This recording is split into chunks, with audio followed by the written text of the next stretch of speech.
Hello everyone, আশা করি তোমরা সবাই ভালো আছো। তো আজকে কিন্তু ভিডিওটা একটু অন্যরকমের।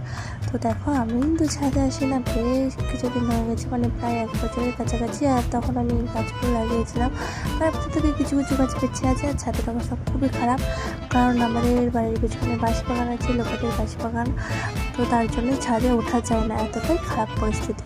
তারপরে কিন্তু আমি গাছগুলো নিচে লাগিয়ে এনে একটু কাট করে নিই, কারণ এই ড্রাগন ফ্রুট গাছটা আমি মিনিমাম 4 বছর ধরে লাগিয়ে রেখেছি, কোনো ফল নেই। তো তার জন্য আমি, আর এর হালও খুব খারাপ, যেহেতু আমি ছাদে উঠি না, কাট করা হয় না গাছগুলো, তো যত্ন নেওয়া হয় না, তার জন্য এরকম অবস্থা। আর এই গাছ মনে হয় না আর কিছু হবে পরিবর্তন, তার জন্য আমি গাছটা পুরোই কেটে দিয়েছি।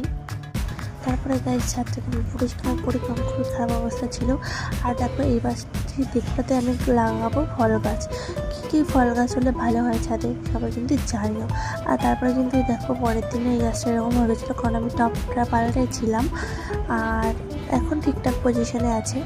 আর ড্রাগন ফ্রুট গাছগুলো আমি সব কেটে দিয়েছি। আর এখন গাছ এই কটা গাছ আছে, আর পরে আমি আরও অনেক অনেক গাছ লাগাবো। তো ওই গাছে আমি এখানে কিছু ফল গাছ লাগাতে চাই। তো তোমরা সাজেস্ট করো যে কোন গাছ ছাদের উপরে কোন ফল গাছ ভালো হয় বা কি। তারপরে কিন্তু আপডেট দিতে থাকবো। তো আজকের মতো এবারের জন্য বাই বাই।